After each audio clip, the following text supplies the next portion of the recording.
Donc bonjour à tous. Donc on m'a demandé de présenter, je suis un peu plus petite que toi, de présenter une expérience que je poursuis depuis 20-25 ans, je ne compte plus, sur le musée du Louvre, à savoir que ce que je fais au musée du Louvre, ça peut être fait dans tous les lieux culturels. Hein. C'est vraiment un exemple, mais ça peut se faire partout. Et j'aime bien commencer par ce droit pour les personnes autistes d'avoir accès à la culture, aux loisirs, aux activités récréatives et sportives et d'en jouir pleinement, parce que ça date de 1992 et on a forcément souvent tendance à l'oublier. Ça faisait partie de la charte européenne des droits pour les personnes autistes. Et aujourd'hui, ça semble plus simple, mais il y a 20-25 ans, je peux vous garantir que, surtout le mot culture, loisir, ça allait encore à peu près, parce que c'est un fourre-tout. Hein. Sport, c'était déjà un petit peu plus compliqué, mais alors culture, ça sert à quoi? Ça sert à quoi d'emmener des personnes autistes au musée? Ils sont autistes, ils comprennent rien. Hein. Enfin, c'était un petit peu... Il y a des choses plus utiles à faire. Enfin, c'était des réflexions que j'entendais constamment. Là, je l'entends encore de temps en temps, mais moins. Hein, mais moins. Donc l'exemple que je voulais vous présenter, ça se passe au musée du Louvre, en sachant ce que je vous dis, ça peut se faire partout. Alors, c'est ici. Alors j'organise des balades au musée du Louvre avec toujours les 3 étapes qui, moi, me semblent indispensables si on veut que la visite se passe bien, le avant, le pendant, le après. Je ne vous apprends rien, ni aux personnes autistes qui sont dans la salle, ni à vous, que vous soyez parents ou professionnels. Le mot prévisibilité, c'est pour moi un des mots les plus importants quand on accompagne une personne autiste. Elle a besoin de se préparer, de savoir où elle va, de savoir ce qui va se passer, pendant combien de temps, d'avoir des repères concrets hein, sur lesquels s'appuyer. Sans cette étape, il n'est pas sûr qu'elle soit prête, ni qu'elle mette du sens à ce qu'on va faire, ni même de savoir si cette visite, elle se terminera un jour. On est obligé de prévisibilité. Pour moi, c'est vraiment le mot ancré, le plus important. Donc, avant, c'est quoi? C'est où va-t-on? Je rappelle le lieu. Même si pour moi c'est évident, je rappelle à chaque fois le lieu. Qu'est-ce qu'on va voir? Le thème de la sortie. Pourquoi? À chaque fois que l'un d'eux me fait une proposition de sortie, je demande pourquoi. Même s'il me dit c'est parce que j'ai jamais vu, ça me suffit. C'est qu'il puisse s'inscrire quelque part. Et quand c'est moi qui fais la proposition, j'explique aussi en fonction de chacun le pourquoi de cette visite. Avec qui? Est-ce que je viens tout seul? Est-ce que je sais aller tout seul au musée du Louvre? Est-ce que j'ai besoin que maman m'accompagne? Est-ce que j'y vais avec un copain? Ce sont des choses qu'ils ont besoin de prévoir avant. Comment y aller? En métro, en bus, à pied? De quoi j'ai besoin? Est-ce que j'ai bien pris ma carte de métro, etc. Ce sont quand même des choses qu'il faut nous prévoir, même si pour nous ça semble évident. Pour la personne autiste, il faut le prévoir. S'il y a un imprévu, comment prévenir? Donc, quand ce sont des personnes que je vous présenterai tout à l'heure, qui viennent en individuel avec moi, un petit groupe que je connais, ils ont tous mon portable, et déficience intellectuelle ou pas, parce que pour moi, c'est pas un barrage, ils ont tous mon téléphone et ils savent s'en servir. Quand c'est avec un établissement, c'est géré par l'établissement, etc. Combien de temps? Je définis à chaque fois une fourchette d'heures. Si par exemple je dis je donne rendez-vous à 10 heures et qu'à 10h01 il manque quelqu'un, il peut y avoir une panique épouvantable qui va engendrer troubles du comportement, etc., etc. Donc c'est aussi tout un apprentissage, mais j'ai appris autour de 10 heures. Ça veut dire qu'ils arrivent entre 10h moins le quart et 10h15 en règle générale, mais ce qui veut dire que moi je suis là dès 9h30. Hein, Mais alors, le autour d'eux, il a fallu l'apprendre aussi. Mais tout est prévisibilité, tout est apprentissage pour qu'après, ça coule tout seul et que ça se fasse bien. Alors, pour moi aussi, le avant, il est important. Je peux avoir des démarches particulières à faire. Des autorisations, quelquefois, pour des mineurs, même si c'est rare, c'est souvent des adultes qui m'accompagnent, le choix d'un itinéraire, aller chercher les billets, réserver, De temps en temps, le Louvre ferme des salles, donc il faut que je voie avant. J'habite à 10 minutes du Louvre, hein, ce qui me permet d'aller voir quand même avant, de voir avant si c'est pas une salle qui est justement fermée ce jour-là, la salle qu'on voulait faire. Donc c'est vraiment aussi une prévisibilité pour moi. Et puis j'apporte effectivement une prévisibilité adaptée à la personne que j'accompagne, et je prends aussi en compte sa fatigabilité, parce que le Louvre, c'est grand, hein. Et entre deux visites, si je n'ai pas préparé et qu'il y en a une dans un appartement et un autre dans un autre, on est fatigué avant d'arriver. Le pendant. Donc, le jour, ce que je fais, c'est que je leur envoie une fiche descriptive. Alors, par mail, hein, les jeunes gens qui viennent individuels avec moi, c'est par mail. Les établissements, c'est par établissement.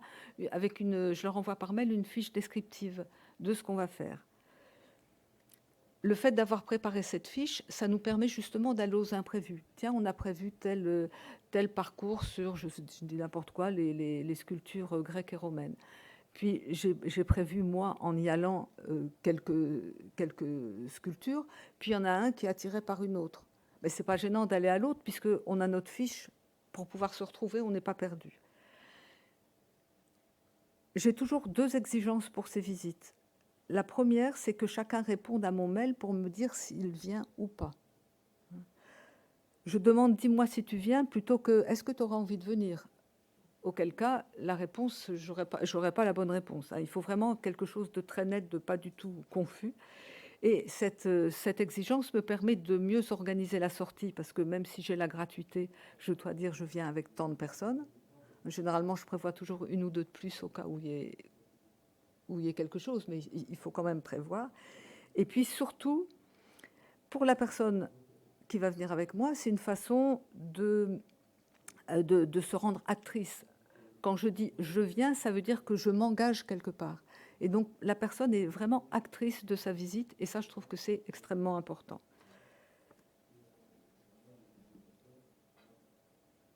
La deuxième exigence que j'ai, c'est un retour, c'est le « après ».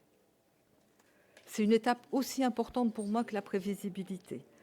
Pour moi, c'est une réflexion constante. D'abord, ce « après », c'est qu'est-ce que cette sortie lui a apporté, comment puis-je l'élargir, qu'est-ce que je dois modifier, améliorer, etc. Et pour la personne, c'est qu'est-ce que j'ai vu, qu'est-ce que j'ai préféré, qu'est-ce que je n'ai pas aimé, etc. C'est de pouvoir répondre à toutes ces questions. C'est aussi une façon de se poser, de ponctuer le temps. C'est important, hein, de ponctuer le temps. Alors ce retour, il peut prendre différentes formes. Les jeunes gens que j'amène sur Paris, souvent c'est par mail. Je ne m'occupe pas des fautes d'orthographe. Mon but, c'est pas de dire là, tu as fait une faute, là, tu as fait une faute. Ça, je m'en fiche complètement, mais de s'arrêter. Je vous montrerai des exemples tout à l'heure. Certains font des dessins.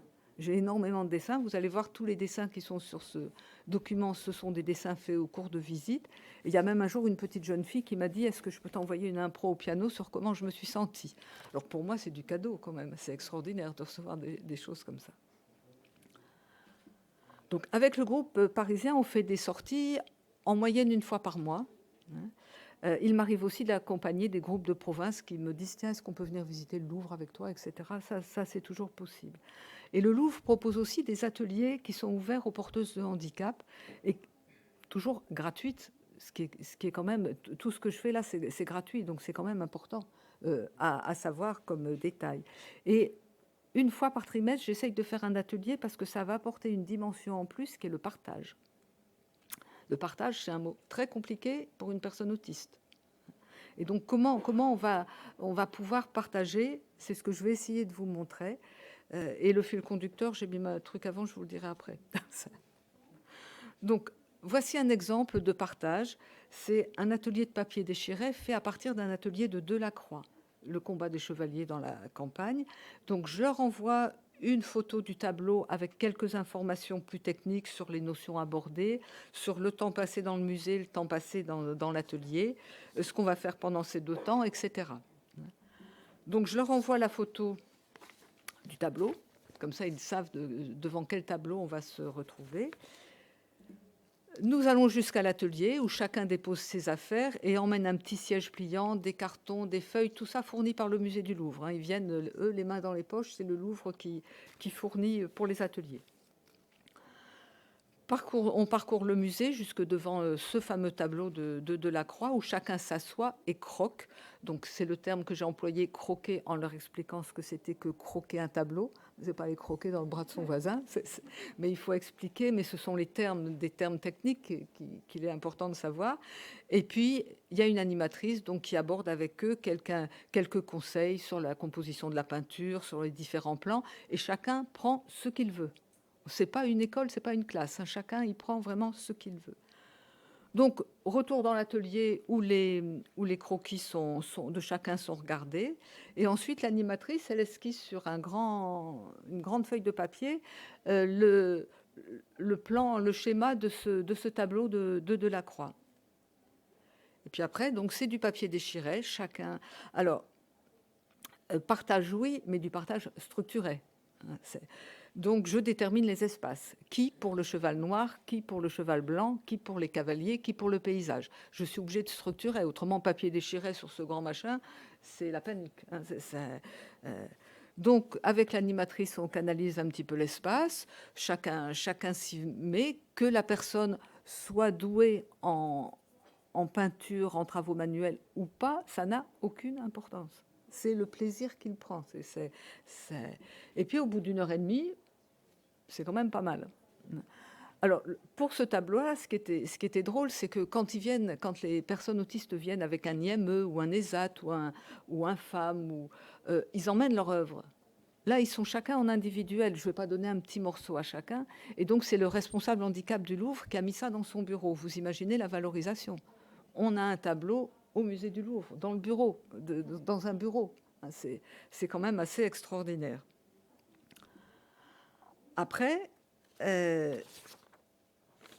où est-ce que je suis? Que je ne dise pas de... Oui, voilà, autant que possible, j'essaye de faire du lien entre les différentes visites. Donc ça ne s'est pas fait la semaine d'après. Il y a d'autres visites entre-temps, mais j'essaye de faire du lien. C'est qui Delacroix? Donc on sait que la cohérence, c'est compliqué pour certaines personnes autistes, hein. C'est entre les choses, entre les activités, entre les personnes. Donc pour faire du lien, je les ai amenés quelques temps après au musée Delacroix, qui fait partie du musée du Louvre. Et c'est toujours sur le même principe de avant, pendant, après. L'appartement d'Eugène Delacroix s'est transformé en musée et c'est très concret. Sa chambre, sa salle à manger, son bureau, son jardin, son atelier. Mais c'est des choses très concrètes et ça fonctionne très bien. En plus, c'est tout petit. Donc pareil, on avait été visiter ça. Voici quelques comptes rendus. Vous arrivez à les lire au bout, hein, je vous laisse les lire 2 minutes. De toute façon, vous l'aurez, ce document, hein. C'est pas... Vous me dites quand je peux bouger?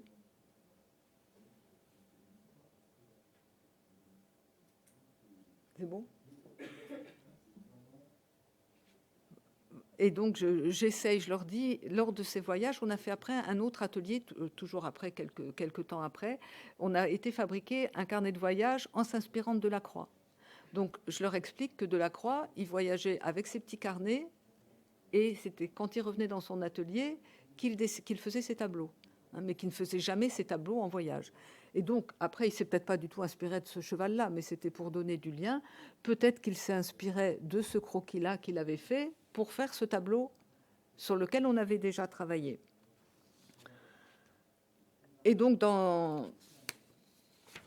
de cette façon, chacun va commencer un petit carnet de voyage où on s'est baladé dans le musée du Louvre avec des crayons, toujours pareil, carnet, crayon fourni par le musée du Louvre. Je préviens à chaque fois parce que c'est vrai que c'est quand même important. Et chacun s'est baladé et a fait ses petits croquis. Et puis la dernière chose sur Delacroix, parce que je ne vais pas, il n'y a pas que Delacroix au musée du Louvre, hein, c'est qu'après une longue absence au Louvre à cause du Covid, et pour remettre du lien, la première visite a été pour ce tableau de Delacroix qui venait d'être restauré. Donc chaque fois que c'est possible, j'essaye de faire du lien. Par exemple, une année, on a été faire toutes les écritures qu'on pouvait trouver au musée du Louvre. Donc le cunéiforme, le braille, l'écriture arabe, les hiéroglyphes. Et à chaque fois, c'est voilà, du lien, du lien. Plusieurs autres thèmes. Par exemple, pour Léonard de Vinci, il y a une grande exposition juste avant le Covid sur Léonard de Vinci. Alors, chose extraordinaire, c'est que le musée du Louvre ouvre certains mardis justement pour les groupes handicap. Et donc, j'avais pris une inscription le plus tard possible, puisque j'ai quelques jeunes gens qui travaillent. Et donc, on a eu le droit à Léonard de Vinci pour nous tout seuls, avec une conférencière italienne, où il n'y avait personne, on était tout seuls dans le musée. Et c'est super, hein, c'est génial.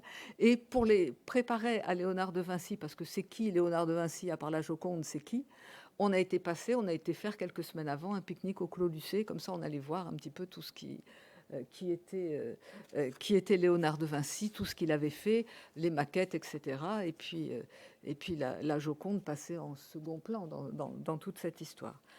Donc voilà, dès qu'il y a du lien, pour les écritures, donc des écritures cunéiformes, braille, arabe, et on avait terminé aussi par un atelier de calligraphie. Ça, c'était quand c'était l'écriture en thème. Et puis, juste avant de terminer, je voulais vous parler aussi du Louvre hors les murs. Donc, moi, je peux emmener des personnes autistes, accompagner des personnes autistes dans le musée. Et il y a le responsable handicap du musée du Louvre, donc Michel Lomonaco, j'ai mis ses coordonnées, qui lui peut se déplacer. Il arrive avec des valises et il peut expliquer le Louvre à des personnes pour qui le Louvre c'est trop compliqué. Une démarche dans le Louvre c'est trop compliqué parce que plein de difficultés dans des femmes, dans des masses, c'est quelquefois difficile. Donc lui il arrive, il commence toujours sa première. Alors il m'a bien expliqué là avant de.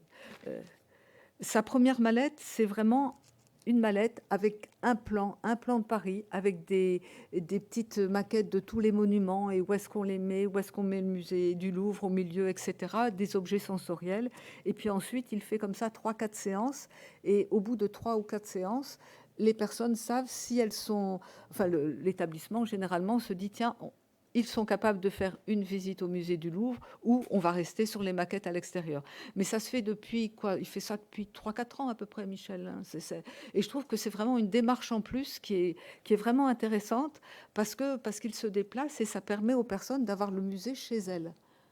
Et donc ça c'est intéressant aussi.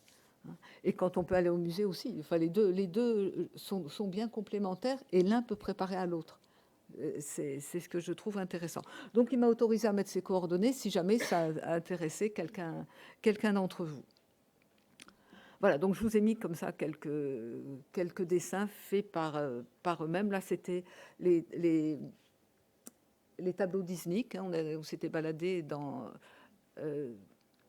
voir les tableaux Disney en céramique, et puis on avait fait nous-mêmes nos petits carreaux.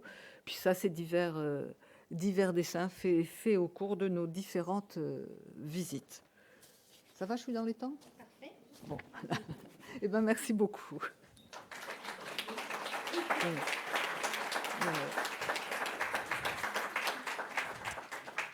Merci beaucoup.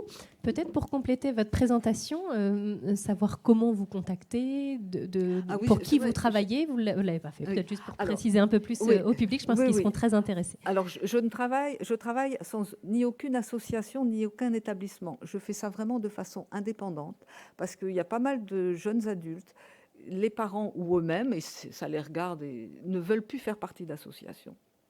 Ou ne veulent pas. Ils veulent, et c'est pas pour ça qu'ils n'ont pas le droit d'avoir des activités. Hein. Donc je fais vraiment. J'avais un jour essayé avec une association, mais c'est très vite très compliqué parce que pourquoi t'emmènes celui-là, il fait pas partie de l'association, etc. Or moi je veux que ce soit ceux qui veulent venir qui viennent. Donc vient qui veut. Me contacter, oui, j'aurais dû mettre mes coordonnées, je les ai pas mises. C'est pas grave, on les rajoutera. Oui. Voilà, on les rajoutera. Mais je fais ça de façon tout à fait indépendante. Si effectivement certains d'entre vous veulent venir, c'est volontiers, mais il faut que je sache au moins 2 mois à l'avance. Et je vais vous raconter pour terminer une toute petite anecdote, parce que ça j'aime bien. À peu près à la même époque, il y a deux groupes qui ont demandé à venir. Il y a un établissement spécialisé, donc je tairai le nom, qui m'a dit est-ce qu'on pourrait venir avec les adultes visiter le musée du Louvre. C'était pour le... Ils ont dû me contacter en janvier pour juillet, par exemple. Il y avait plusieurs mois d'écart. Donc, je dis volontiers, j'envoie, qu'est-ce que vous voulez voir? Alors, c'est vrai que la première visite au Louvre, moi, j'aime bien faire le Louvre médiéval parce que c'est vraiment les assises du musée du Louvre et on peut se poser d'où il sort ce Louvre. Hein. Donc, j'aime bien faire ça. Je leur propose, ils sont d'accord. Je leur envoie une fiche. Oui, oui, on est d'accord. Et puis, plus de nouvelles. Et puis au bout vers mars-avril, j'appelle en disant, j'écris en disant, mais est-ce que vous venez toujours? Quelqu'un me répond en disant, oui, oui, l'éducatrice est en longue maladie, mais j'ai pris la relève, etc. Mais comment on fait, etc. Donc je réexplique. Je lui demande si elle vient en train ou en voiture. Non, non, on vient en voiture. Donc en plus, j'envoie le plan pour aller au parking du musée du Louvre, pour pas courir dans tout Paris, parce que vous savez ce que c'est que circuler dans Paris. J'envoie tout ça. Et puis, pareil, toujours pas de réponse. Si, on vient. Le jour J, alors j'avais réservé les billets. Mon billet, il est valable 2 heures quand je reçois quelqu'un. Ça veut dire que s'il y a du retard, il peut y avoir un peu de retard, mais trop, ça va pas. Donc j'avais donné rendez-vous pareil autour de 10 heures. À 10 heures, personne. Je rappelle. Ah, on est encore en voiture dans les embouteillages. Alors je rappelle en disant attention, si vous arrivez après-midi, c'est plus possible de venir. Oui, oui. Enfin, on arrive, on arrive. Une demi-heure, 1 heure se passe. Je rappelle toujours pareil, c'est moi qui rappelle. On cherche une place. Mais je dis, mais je vous ai envoyé le plan pour aller directement au parking du musée du Louvre. Ah oui, mais on ne l'a pas mis dans notre budget, donc on va devoir payer de notre poche, j'ai pas envie. Des professionnels, hein, j'entends, des professionnels.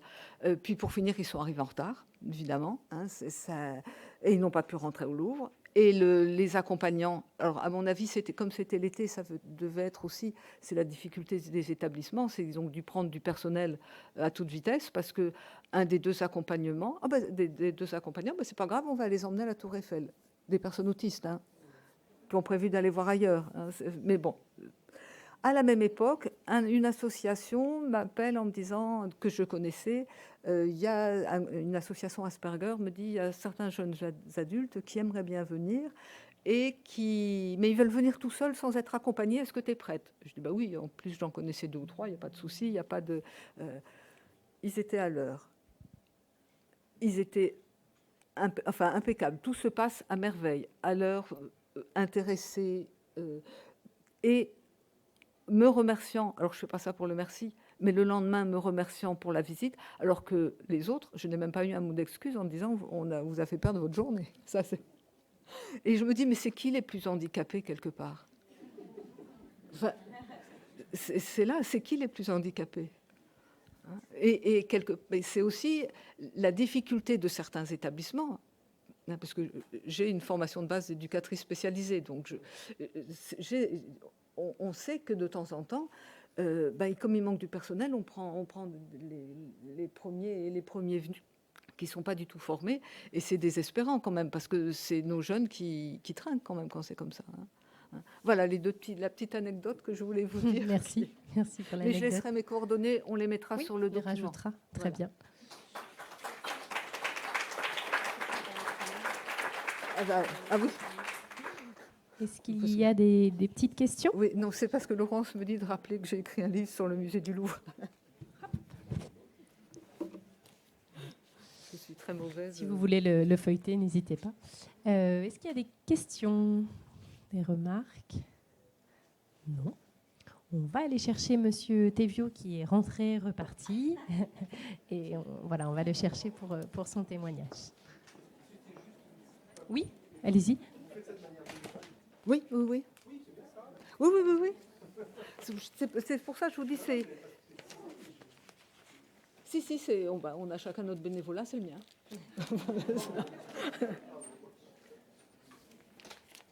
Si, il y a une question là.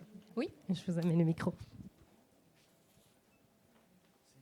Une question, bonjour, une question purement pratique. Vous faites uniquement des visites pour les personnes avec autisme ou aussi pour les personnes ordinaires, on va dire?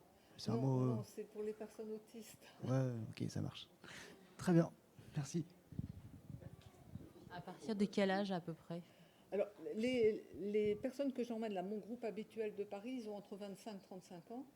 Autrement, c'est... Alors, je suis plus habituée aux adultes qu'aux enfants. D'accord. Non, mais sinon, je pensais éventuellement à des ados ou pour des collègues. Pourquoi pas des adolescents? Mais c'est vrai que je suis plus habituée aux adultes. Non, Après, je fais comme tout le monde, je m'y fais, hein, c'est pas un problème. Oui, d'accord. Mais c'est plus les adultes que... En dessous de 12 ans, je pense que c'est un peu jeune pour y aller.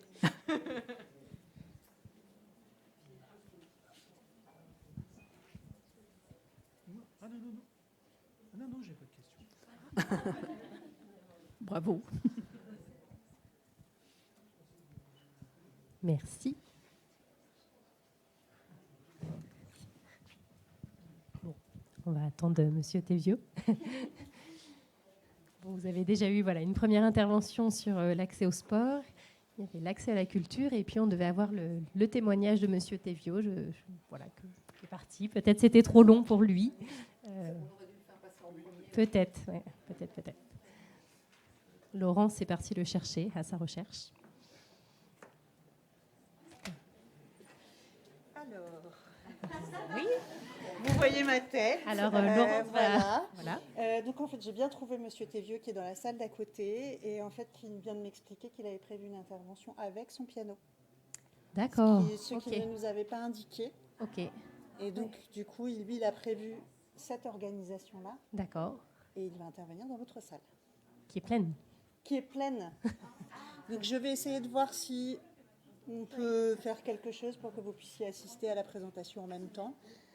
Parce que là, c'est une histoire de sécurité. Oui, de sécurité de place. Voilà, je crois qu'il y a eu une incompréhension. Nous, on n'avait pas du tout difficulté de communication. Vous voyez, même nous qui avons l'habitude. Le piano, et il a vraiment prévu quelque chose avec le piano. Je ne sais pas comment ça s'ouvre. Donc, mais alors, pour le coup, tout doit être réglé, organisé. Je ne suis pas sûre qu'on puisse les ouvrir là comme ça, à main levée. Je vais essayer d'arranger la situation. Cécile, je te laisse... Merci. J'ai d'autres vidéos sur le sport athlétisme. Voilà. Alors moi, c'est pas mon sujet privilégié. Est-ce que vous vouliez continuer, profiter, poser des questions? Je peux essayer de répondre pour le sport. Je connais un petit peu. Oui, oui, bien sûr.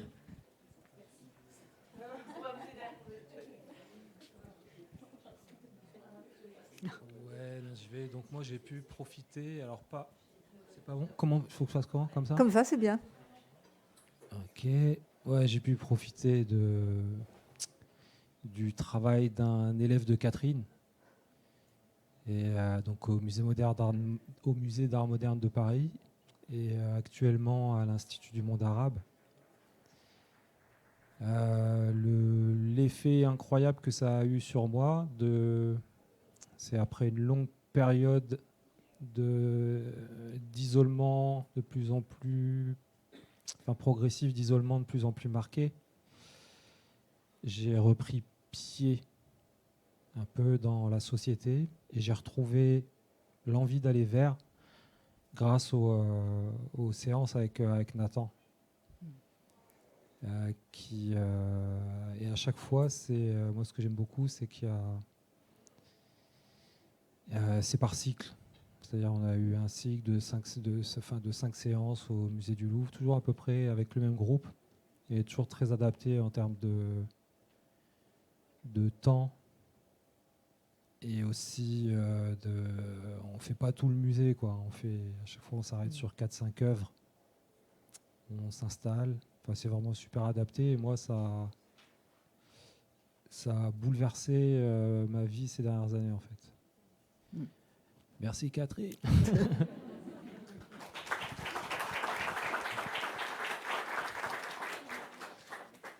Moi, donc, je me présente, je travaille au Centre Ressources Autisme Île-de-France et on connaît Catherine depuis un certain nombre d'années, parce qu'on collabore sur plein de projets.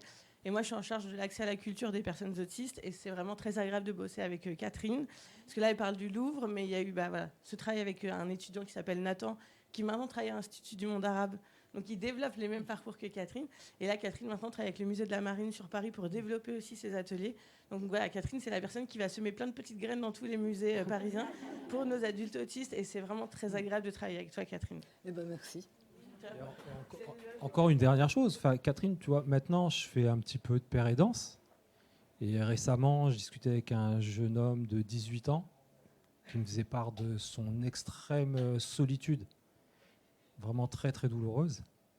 je lui fais part de mon expérience, de cette histoire c'est en réintégrant les lieux de culture que j'ai pu ensuite aller vers d'autres choses et tout ça. Et en fait, il a mis en application et il m'a dit écoute, Arwan, merci, ça a très bien marché, ça marche très bien. Oui, la culture, c'est vraiment un biais pour s'ouvrir à l'autre, quand même, qui est quand même assez énorme, c'est assez extraordinaire. Hein, c'est pas que de la culture pour la culture, ça oblige à aller vers l'autre, ça oblige, puis ça permet de sortir de son propre univers. Devant une œuvre, quelle qu'elle soit, on sort de son propre univers. Et ça, c'est extraordinaire. Et Rebecca parlait du musée de la Marine. Alors, pour vous dire, si vous avez l'occasion de venir à Paris, il a réouvert depuis peu. Et le musée de la Marine, pour le public, est ouvert de 11h à je ne sais pas quelle heure le soir. Et quand moi, je viens avec mes groupes, ils ouvrent dès 9h. Donc, on a le musée pour nous tout seul. Donc ça, d'un point de vue sensoriel, c'est quand même assez extraordinaire. Il est très concret, il est très bien fait. Et ils ont créé une salle Snozelen pour celui qui, de temps en temps, a besoin de souffler et de s'isoler des autres. Ça, c'est une bonne chose. Si vous avez l'occasion, le musée de la Marine, alors pareil, il faut prévenir le pôle handicap de dire je veux venir avec... mais c'est quand même une bonne chose à savoir. Merci pour ces témoignages. En effet, hein, comme vous soulignez, c'est l'accès à la culture, mais c'est aussi être avec les autres. C'est presque une remédiation in vivo, j'ai envie de dire, auprès des autres, s'ouvrir, préparer, communiquer, et au travers d'un accès noble. C'est ça, c'est pour ça que je vous disais, le Louvre, c'est un exemple, mais tout lieu culturel peut amener à des choses extraordinaires. Et même pour nous, je peux vous assurer que depuis que j'accompagne des personnes autistes, les œuvres, j'apprends à les regarder autrement et à réfléchir autrement dessus. Et ça, c'est d'une richesse extraordinaire. C'est pour ça que je continue, on ne s'en lasse pas. Bonjour, merci beaucoup, c'est vraiment passionnant. Moi, je suis actuellement en formation d'art-thérapie moderne. Et ce que vous décrivez, c'est exactement ce qu'on apprend dans cette école. C'est-à-dire que le pouvoir de la contemplation, en fait, vous faites vraiment toute la démarche de ce qu'on apprend dans cette école. C'est-à-dire d'abord créer un élan pour aller vers une activité artistique, contempler. Ça stimule en fait beaucoup de choses au niveau moteur, au niveau cognitif, et puis ensuite rentrer dans l'action d'une création artistique qui va aboutir à une production qui ensuite va pouvoir être montrée. Et c'est tout à fait ce que vous avez décrit. Donc c'est juste génial. Merci. Et en fait, ce que vous décrivez, ça marche avec la peinture. Ça marche avec la musique, avec toutes les formes d'art. Mais même avec tout. Avec, par exemple, une année, quand je travaillais encore comme éducatrice dans un CESAD, j'en avais marre du restaurant McDo le mercredi.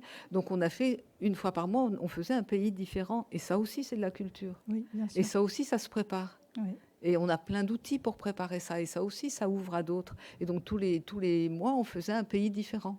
Mais voilà, la culture, on va la trouver partout, dans tous les gestes de tout ce qu'on fait, pas que dans la peinture. Oui. Et donc en art-thérapie, en fait, on va vraiment travailler aussi sur la sensibilité de chacun et les goûts de chacun pour pouvoir proposer des disciplines artistiques en fait, qui vont être adaptées à chacune des personnes. Et ça, moi, je serais très intéressée d'aller faire une visite avec vous, si vous m'acceptiez. Il faut voir. Alors, là, le calendrier, ça sera pour l'année prochaine. Hein. Oui, c'est pas grave, ça peut attendre. Merci. Et une autre petite chose, c'est que quand je parle de groupe, ils sont entre 4, 8, c'est le grand maximum. Je suis toute seule. Hein. De temps en temps, j'ai des élèves de l'école du Louvre, mais la majorité du temps, je suis toute seule. Donc, je ne peux pas prendre plus de 8 personnes, c'est quand je les connais bien. Quand je ne les connais pas bien, 4, 5, c'est bien suffisant. Hein.